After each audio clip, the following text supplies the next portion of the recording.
Mais on n'entend pas comme l'autre. Mais il va rajouter. J'espère qu'il m'entend de l'autre côté. Il y a quelques semaines chez nous, voilà, des jeunes avaient frappé des professeurs et tout, des musulmans. Ah, on doit appeler musulmans, on ne va pas dire que c'est des non-musulmans, c'est des musulmans. Alors, de nouveau, qui est-ce qui va, entre guillemets, être touché? On sait très bien que la religion, elle est protégée, alhamdoulilah, mais on va toujours viser soit la religion, soit le comportement, soit les parents, soit. Donc, plaire à Allah subhanahu wa ta'ala et shabab, on a beaucoup d'actions. Mais il faut qu'on fournisse un effort. J'arrête pas de dire ces derniers mois à nos jeunes, si tu ne structures pas ton apprentissage, si tu ne fais pas un programme, si tu ne te pousses pas, encore tout à l'heure avec le frère qui m'a apporté en voiture, la même chose, parce qu'il me disait, ouais, mais ces derniers temps, on est fatigué, le travail, courir, on a chaque fois un programme. Ça, c'est la vie du musulman. Linabluwakum ayyukum, regarde, ahsanu amala. Liyabluwakum, il n'y a pas le choix. Allah subhanahu wa ta'ala, shabab, lorsqu'il nous a mis sur cette terre, il y a il y a un examen. C'est un examen. Wallah, et toutes les épreuves que vous vivez, même des fois les cassures de programme, pas moyen de, entre guillemets, d'aller à la mosquée, ou ceci, ou ce. Shaitan, Allah, vous savez très très bien, il va structurer votre temps à sa manière. Mais si tu fournis un effort, tu es alors dans le chemin qui t'a été ordonné quand on l'a dit tout à l'heure. Lequel? D'adorer Allah subhanahu wa ta'ala.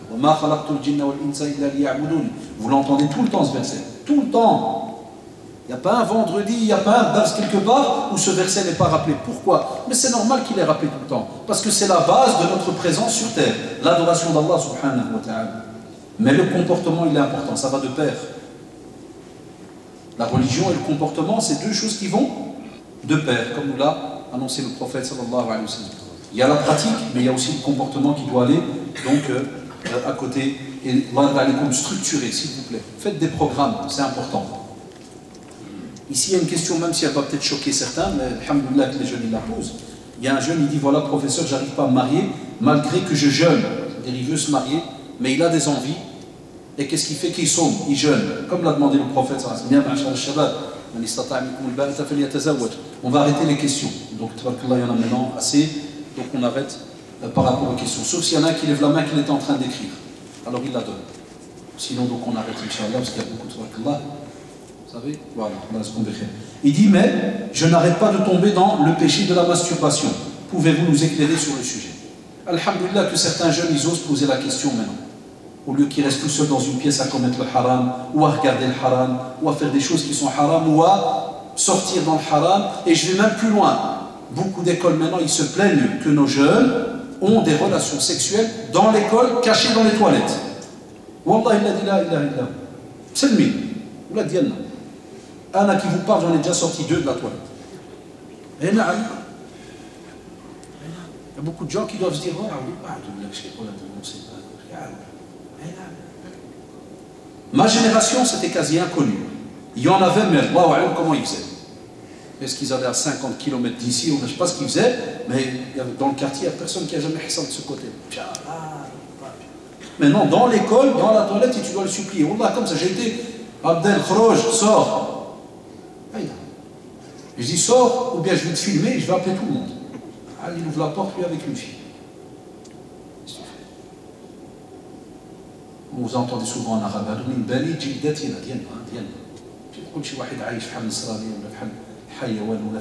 tu appelles ça comme tu veux, et qui fait n'importe quoi. Tu aurais pu te dire, il a ni foi ni loi, il est libre, qu'est-ce qu'il veut? Là, musulman. Il est inscrit à ton cours. Religion islamique, et autres. Là, qu'Allah subhanahu wa ta'ala, regardez, a fait qu'alhamdoulilah, que nos jeunes, certains, ils osent en parler. D'autres, il n'y a personne. Parce qu'il y a shabab. Et même pour les quelques parents qu'il y a parmi nous, parce qu'il n'y a pas beaucoup de parents, il y a alhamdoulilah ceux qui sont là. Mais j'espère que vous, les jeunes, plus tard, vous allez changer le système. Le père, un des rôles du père, et il n'y a pas le choix.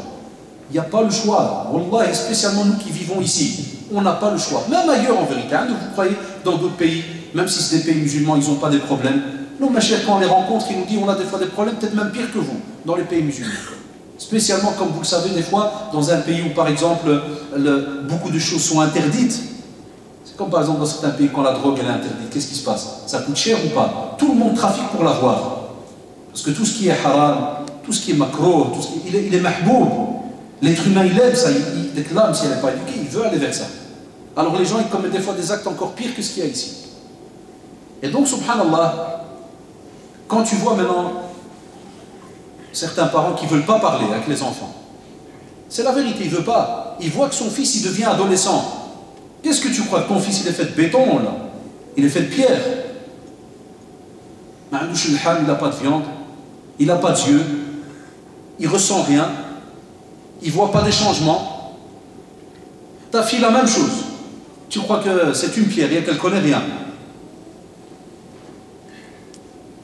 Wallah, tu peux avoir une sœur qui va encore à l'école, il suffit qu'un jeune, une fois, deux fois, trois fois, chaque fois qu'il passe, oh, mashallah, ma sœur, mashallah, mashallah. Le 20e, mashallah, qu'est-ce que ça donne? Ça donne tabarakallah. Ah, non, il passe à une autre étape. Assalamu alaikum, excuse-moi, Wallah, même dans le monde religieux. J'ai avec, vous voulez que je lis des mails, alhamdoulilah, il n'y a pas le nom. Je ne vais pas donner de nom. Chaque semaine, j'ai minimum un mail sur ce qu'on appelle soit la fornication à zina, fornication, c'est-à-dire quand c'est l'homme ou la femme qui le fait, ils ne sont pas mariés, soit à zina, par rapport à l'adultère, l'homme ou la femme qui est marié. Encore avant-hier, une femme, salam alaikum, cher, j'ai attrapé mon mari, pendant 1 an, il était avec une femme en cachette. Zina ou l'adullah. Bon, après les jugements, est-ce qu'il a fait, il n'a pas fait, ça c'est un autre dossier, comme vous savez. Je ne crois pas qu'il a été pour lui apprendre les maths ou pour lui apprendre à rouler. Ça, c'est un autre dossier. Ça, ou là, taïb. Alors, à qui il parle? À le jeune. Ma génération, quand nous, on était à l'école secondaire et qu'on avait 14-15 ans, je n'oublierai jamais, une fille, elle vient, m'a dit Rachid, je peux sortir avec toi? Nous, on est les premiers qui sont nés en Belgique. On ne connaît pas sortir. Elle m'a dit, je peux sortir avec toi. J'ai dit, tu veux sortir où? Je peux sortir avec toi. Si on est en classe, où tu vas sortir? J'ai dit, tu veux sortir à la porte. Elle m'a dit, purée, t'es un handicapé, toi ou quoi? Ah non, wallah, j'ai rien compris. Elle m'a dit, regarde, regarde, elle m'a dit, t'as raté ce zerda, c'est pour aller ça. Je dis, ah, moi, je vous croyais que je leur ai dit Al-Msakh parce que j'avais peur d'Allah. À 14 ans, de qui on avait peur à ce moment-là? On a peur des voisins, les voisins, c'est des chicans, les cousins, la famille, donc vous croyez qu'on nous a appris de... Non, on ne parlait pas de ces sujets-là. La plupart, on ne parlait pas de ces sujets-là. Et donc le garçon, voilà, il grandit, il reçoit des demandes, la fille, elle grandit, elle reçoit des demandes, il voit des choses, il voit des pubs à l'extérieur, il voit un tas de vdaya. Et tu veux qu'il soit réglé tout seul. Allahu Akbar. Non, vous savez très bien que non. Il faudra parler. Ton enfant, il arrive à un certain âge, Wallah, tu devras t'asseoir avec lui, viens, viens. Fais pas le gars, non, viens ici. Je sais que tu vois ça, ça, ça, ça. Je sais que tu es entouré de ça et ça et ça et ça. Un exemple. D'abord, il fait froid hier. Tout le monde est habillé, soi-disant. Ça, on sait très bien que Akbar Fitna qu'il va y avoir pour nos jeunes, Inch'Allah, à partir d'avril-mai. C'est vrai ou pas? Qui va leur parler? Qui va leur monter le moral? Qui va leur demander de faire attention? Taqullah encore plus? Qui? Non, Kalik Hashouma. Une fois, un père, mais ça c'est notre métier. La da'wa c'est comme ça. Des fois on parle, ça peut plaire à des gens, des fois ça ne plaît pas. Mais c'est comme ça la da'wa. Un père m'a dit non, des choses comme ça, Hashouma, pas parler de jama. Je dis, je vais parler où? Dans les cafés? Non, on parle dans les mosquées. C'est là que nos jeunes viennent maintenant. Je vais parler où? Ah, mais des fois, on aime bien venir chez l'imam à la mosquée pour dire, s'il te plaît, dar avec mon fils, il est parti Mawah Nasraniya, viens lui parler. Ah, là oui, là on a besoin de le offrir.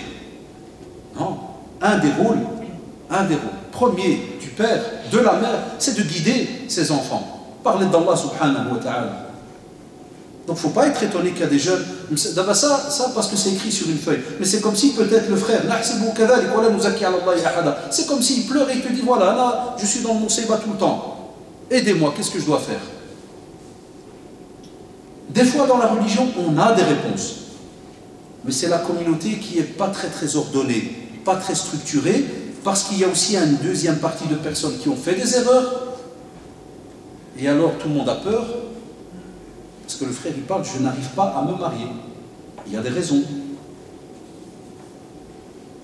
Il y a des choses, ce n'est pas des excuses. Ce n'est pas dès que tu as la première envie à 15 ans, tu crois que tu vas te marier directement.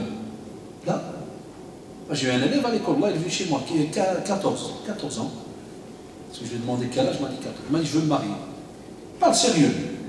C'est un type, il a chez 1m70 et quelques, là, quasi ma taille. Il y a des jeunes aujourd'hui qui se piquent, là. Les anciennes générations, on était tous des petits maigrichons. Maintenant, c'est des high stats. Qui veut pas, il veut me marier. Qui est prêt à discuter avec lui pendant 1 heure, 3/4 d'heure pour le remettre en place? Pour lui faire comprendre que maintenant, voilà, mon frère, t'es en Belgique, il y a des lois, il y a des règles, au Canada, et tu ne pourras pas demain, tu viens, tu retombes, à ton âge, la maturité, c'est une responsabilité, il faut discuter. Taïeb, il va te croire, il va te dire, waouh, mais j'ai des envies. Frère, tu dois jeûner. Le prophète il a dit, il faut jeûner. Mais pour comprendre le hadith du prophète, c'est ça que les jeunes maintenant, ils ne comprennent pas avec cette question-là. Parce qu'il te dit déjà à l'avance, regarde, nos jeunes, je ne parle pas du frère ici, hein, je parle en général. Le jeune, il te fait déjà comprendre pour te dire, hey, je sais déjà que tu vas me dire il faut jeûner. C'est pour ça qu'il m'a déjà écrit. Malgré le jeûne. Mais de quel jeûne on parle? On revient à la question tout à l'heure. Plaire à Allah. Nos jeunes, ils n'ont pas compris les hadiths prophétiques. Allah, mais ils les ont compris. Nos frères, ils croient que par exemple, bien nos sœurs, j'ai une envie sexuelle, qu'est-ce qu'il y a demain matin, voilà, je suis saïm, mais saïm de comment? Il y en a qui vont être saïm, mais toute la journée, là. Saïm d'ailleurs. Qui fait? Comment? Où est la crainte d'Allah subhanahu wa ta'ala pendant ton jeûne? Et qu'est-ce que le jeûne a changé chez toi?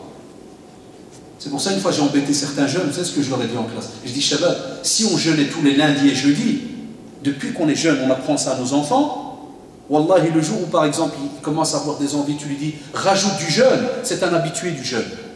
À l'âge, parce qu'avant qu'il ait des envies, il a appris à jeûner par crainte d'Allah subhanahu wa ta'ala. Donc il ressent le jeûne d'une autre manière, c'est vrai ou pas? Il le ressent d'une autre manière, parce qu'il ne le fait pas avec des conditions ou bien à cause de certaines choses. C'est un quête de 13 ans, tu l'apprends à jeûner. Tu lui dis, Allah, il te voit, la bouche, tu dis rien. Tiens un petit papier avec toi, positif, négatif. Dès que tu as fait quelque chose de pas bien, tu notes est-ce que lui, il pense amoureux ou non, un gros pourcentage, pas. Et tu lui apprends. Le gars, quand il va arriver à ce moment où vraiment, Allah, il faut dire soit le halal ou le haram, là, quand tu lui parles de jeûne, as-siyam, là, il sait très bien qu'il est devant un acte d'adoration. Et que si jamais il serre la ceinture et commence à jeûner aujourd'hui, il sait qu'il est face à Allah subhanahu wa ta'ala. Et il sait alors à ce moment-là qu'Allah subhanahu wa ta'ala va l'aider. Et là, il va ouvrir tous les chapitres que tu lui as appris depuis qu'il est petit. Al-tawakkul ala Allah, al-qadar, al-qada, tous les sujets par rapport au destin, rattachement à Allah subhanahu wa ta'ala, l'invocation à dua, la patience. Regardez tous ces sujets-là. Pourquoi on nous demande de les apprendre à nos enfants depuis qu'ils sont petits à l'âge? Parce qu'ils doivent les comprendre à un certain âge pour apprendre à les mettre en pratique dans quelques années. Mais pas, s'il vous plaît, comme quand il y a le feu. C'est-à-dire le gars, à l'heure où il attrape une envie, écoutez-moi bien, comme maintenant, il nous arrive qu'on réponde à une question maintenant, et tu crois que le jeune qui va m'entendre, maintenant, à la seconde, il va devenir un de ces musulmans à 200%, à la seconde. Avec une foi de 200%, avec une pratique de 200%, comme ça en 2 secondes. Et lundi, il va parler à personne. Vous savez très bien que ça prend des semaines et des mois. Sauf si Allah subhanahu wa ta'ala l'aide. C'est pour ça qu'Allah comme vous, maintenant les jeunes, les futurs parents que vous êtes, et ceux qui sont déjà parents de petits, il faut se préparer à apprendre à argumenter, à expliquer, et à apprendre certains sujets qui vont être des outils par rapport à des sujets qui vont se réveiller chez l'enfant, peut-être dans 15 ans. Comme maintenant le côté sexuel, quand il va se réveiller à 14, 15, 16, apprends-lui depuis qu'il est jeune, as-sabr, la patience, qu'Allah subhanahu wa ta'ala le voit, muraqabatillah subhanahu wa ta'ala, qu'Allah subhanahu wa ta'ala le voit, qui doit se contrôler vis-à-vis d'Allah subhanahu wa ta'ala, et il avance d'année en année. Le jour où il y a quelque chose qui commence à venir, Satan l'aide, il va ouvrir lui-même le chapitre en disant, moi je veux plaire à Allah subhanahu wa ta'ala, si je touche ça, j'ai tout cassé. Ne pas filmer s'il vous plaît le frère qui a un flash derrière. Je suis désolé, on ne filme pas par la mosquée. On a eu une blague, pas toi, Jazakallah, je fais confiance. Mais j'ai fait la même confiance il y a 1 an à la mosquée Sunna, et c'était un journaliste qui s'est amusé à filmer, et après il a été raconté n'importe quoi dans le journal le soir. J'ai attaqué, alhamdoulilah, j'ai eu gain de cause. C'est pour ça que je vous embête, hein, c'est pas toi, rien à voir, hein, je ne te connais pas, il se peut. Hein. Il se peut, hein, peut-être un journaliste.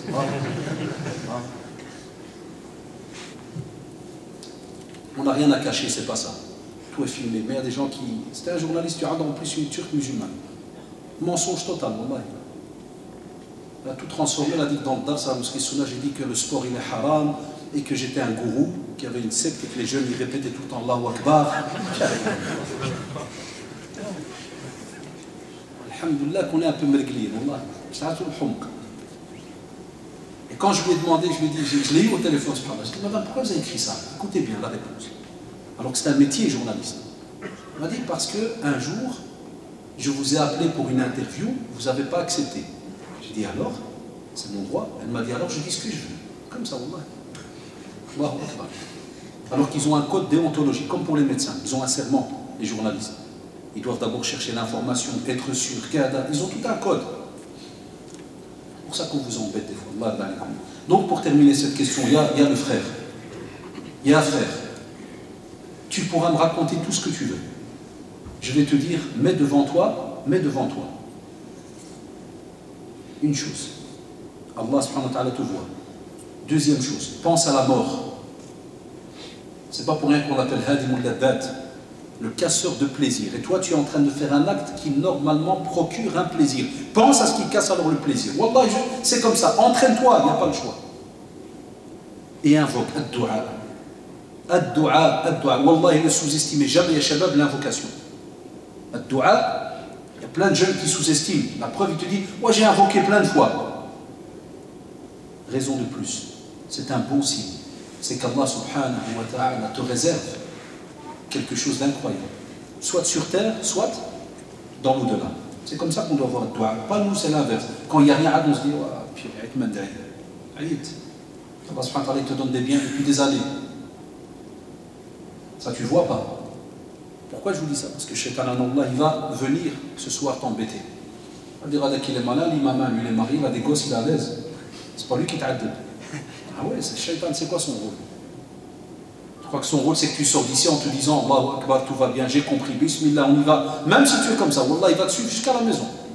Il va te dire qu'est-ce qu'il raconte sur la maison facile, il plaît, il raconte une photo, il part. Mais c'est toi qui es en train de crever, frère. C'est pas, tu vas rentrer dans ton lit là même, tu vas dire quoi, tu vas dormir, tu vas pas regarder canal.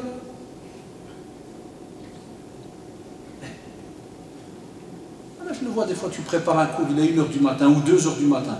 Et tu as le Facebook, dès que Mousroutou Walidi, il envoie une petite alarme. Comme quoi il y a un message. Tu rentres, tu trouves des drôles entre eux 2h du matin. Salam, ça va ma soeur. C'est là Mousroutou Walidi. 2h du matin, je jeûne. Tu dors pas. Qu'est-ce que tu cherches à 2h, un chasseur?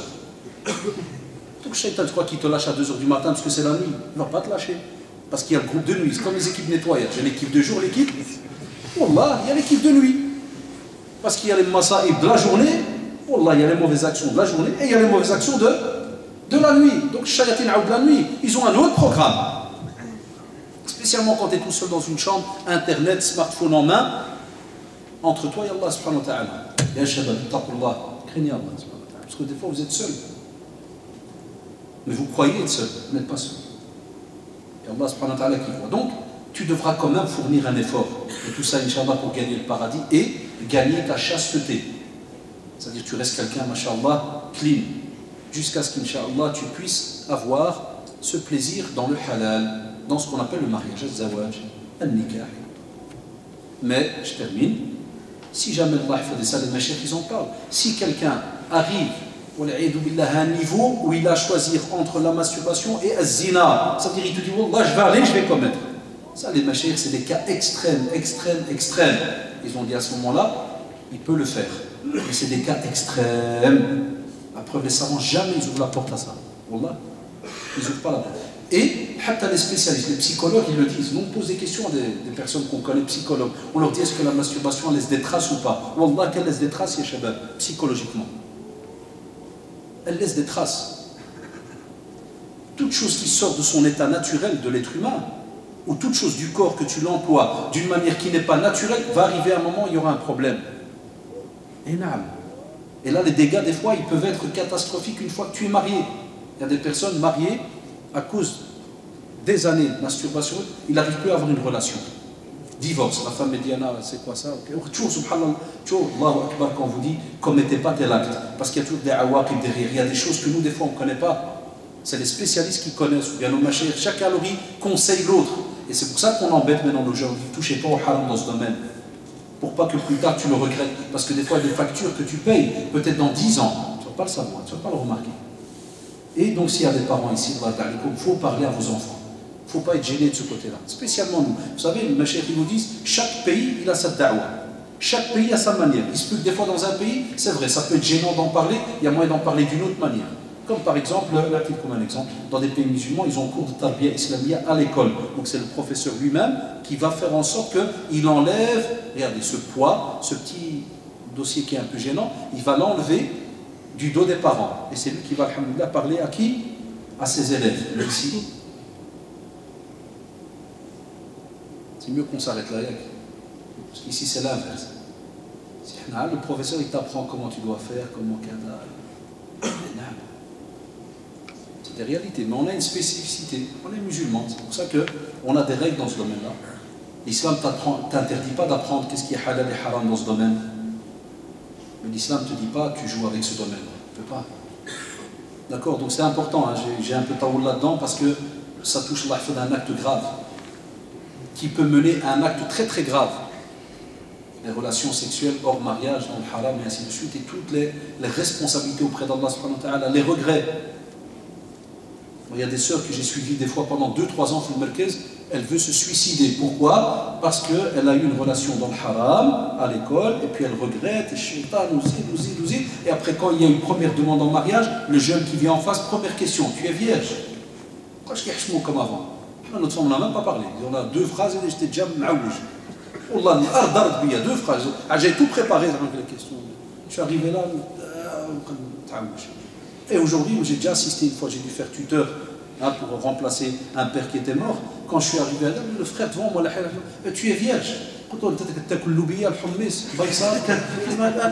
C'est quoi cette question? C'est pas de cette manière qu'on demande. Vous avez remarqué, c'est faux, c'est ça.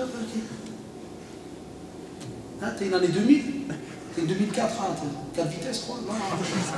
C'est automatique. Hein. Ça, c'est pour les voitures, tu peux parler comme ça. Mais pas rentrer dans l'intimité d'une personne. Il y a des gens qui ont commis des erreurs, c'est passé.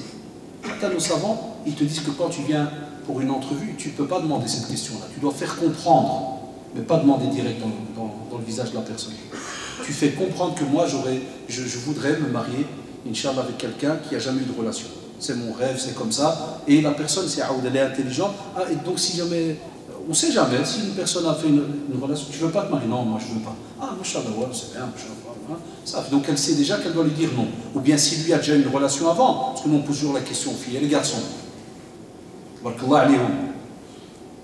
Lui il s'amuse 10 ans, après quand je veux une fille nichane, là il achète un paquet cadeau.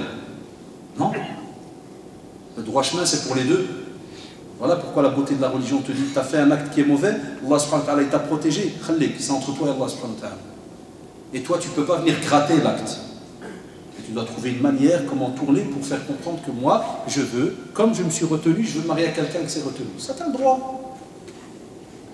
Mais regardez jusqu'où on est arrivé à cause d'une simple question qui peut te mener vers un mal, vers un problème qui plus tard, tu payes les factures et toi tu le remarques. Allah ta'ala.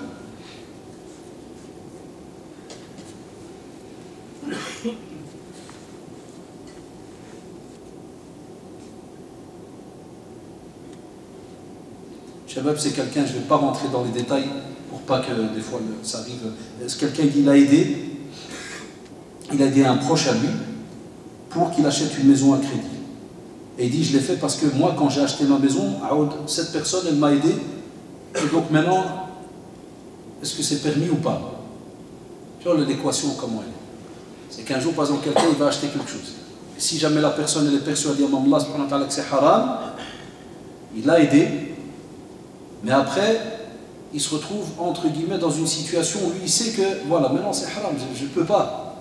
Mais lui, un jour, il m'a aidé à moi. Enfin, l'être humain, qu'est-ce qu'il fait? C'est un peu normal. Il va dire, subhanallah, moi, je t'ai aidé quand tu étais toi, mgharraq. Et maintenant, moi, j'ai des problèmes, pourquoi tu ne me payes pas pour mon crédit? Ça, ce genre de question, de nouveau, ça dépend qui est assis sur la chaise. Si tu es face à quelqu'un qui, pour lui acheter une maison à crédit, c'est halal, c'est tout à fait normal qu'il va te dire tu es en train de l'aider dans un acte qui est halal. Mais si tu as l'imam ou bien le prédicateur qui pour lui c'est haram, qu'est-ce qu'il va te dire? Tu ne peux pas l'aider. Même si tu l'as aidé il y a quelques années. En islam, on ne fonctionne pas comme ça. Parce que tu m'as aidé, je dois leur t'aider, même si c'est dans le haram, et que le but principal c'est quoi? C'est seulement le mot aider. Non, on doit voir dans quoi je t'aide. Parce qu'on sait très bien, la ta'at al-makhlouq fi ma'siyat al-khaliq. La ta'at al-makhlouq. On ne va pas obéir à une créature dans la désobéissance du Créateur. Même si c'est un ami, un cousin. Hatta nous savons au centre, ils disaient même si c'est ton père ou ta mère. Ils ont été plus loin. On avait comme fatawa que même si, des fois l'époux, vous savez, ces derniers temps, il y a des maris qui menacent leur femme, ils lui disent si tu ne signes pas avec moi à la banque quand je vais acheter la maison, je te divorce. Une fois, j'ai dit au téléphone avec le chef, alhamdoulilah, je l'ai pris en témoin, j'ai dit à la sœur, dis-lui, divorce. Et il ne pensait pas qu'elle allait le faire. Là, pour le divorce. Et dis-lui, c'est un tel qui a dit ça, viens au centre. Elle lui a dit ça à la maison, elle a dit divorce. Il est venu le lendemain. Allah, nous on a vécu au Merkez, peine de mort, hein. Alhamdoulilah, je suis encore vivant, là. Et il est venu, c'est vous le frapper. Je dis, attends, laisse 2 secondes. Après, tu me tues. Donne-moi 5 minutes encore. Quand tu sais quoi cet amour-là qui tient entre vous? Tu as dit, il y a le mahabba, il y a le mawadda ou le rahma qu'il y a dans le Coran, entre toi et ta femme. Donc ta relation là, de mari devant Dieu, elle retient à quoi? À une signature sur un papier. Donc si j'ai la maison, je t'aime. J'ai pas la maison, dégage. Allahu Akbar. Quel beau mariage. Quelle belle éducation plus tard pour les enfants. Un couple sur menace, ça fonctionne. Voilà, ça s'appelle un couple sur menace. Chaque mois, il y aura un nouveau dossier. Pas d'accord? Barra. Ah d'accord, yes. Ah d'accord, le mariage. Voilà, donc tout dépend qui est assis ici. On a eu une ni'ma incroyable, c'est que il y a quelques années, on a eu le cheikh Al-Qaragha-Dari. C'est pas Al-Qaradawi, pardon. Al-Qaragha-Dari. C'est un bras droit, je crois côté Ouzbékistan, qui est bras droit du cheikh Al-Qaradawi, et qui était dans le comité de fatwa. Et il nous a rendu visite à Bruxelles. Et quand il est venu chez nous au centre islamique, on a eu une petite discussion avec lui pendant quelques heures sur le domaine de tout ce qui est les banques islamiques, les achats. Où subhanallah, wallah, il nous a dit, moi, je ne suis pas pour la fatwa. On était témoins, les prédicateurs. On dit, chef, mais la fatwa, elle est sortie. Il dit, voilà, ça s'est fait, système comme de vote. Des machères, ils ont donné leur avis. Par exemple, sur 8, il y en a 4, il y en a 3 qui ont dit non. Et par exemple, 5, ils ont dit oui. Enfin, les savants, ils ont dit, voilà, alors on prend la responsabilité, on dit, il y a. Ça, je suis témoin, dit Shahada, là, j'étais assis avec lui. Mais chez Khalou, c'est pas qu'on me l'a apporté. Donc j'ai eu cette ni'ma de m'asseoir, Wallah, en face de lui, Cheikh Yahya était là, il y avait les autres prédicateurs avec nous dans le bureau. Après, ni on insulte les autres savants, parce que ça c'est un problème chez nos jeunes, ni tu m'insultes Cheikh Al-Qaradawi Hafidahullah, ni Cheikh Ben Biya, c'est tout le comité de fatwa européen. Ce sont des grands machères dans plein de domaines. Peut-être que dans ce domaine-là, ils ont un autre avis. Tu vas aller l'insulter? Je sais que certains jeunes, ça ne leur plaît pas quand on parle comme ça, hein, parce qu'ils veulent que tu cherches du cheikh. Ils veulent que tu coupes. Non, il y a plein de choses, tu peux ne pas être d'accord. Mais des fois, je dis à nos jeunes, fais au moins un tiers de ce qu'il a fait dans la science. Je n'ai pas dit la moitié. Un peu moins, fais un tiers. Si tu arrives à ce niveau-là, viens et assis-toi devant lui, prends ta science, ta valise et assis-toi devant lui et fais un face-à-face.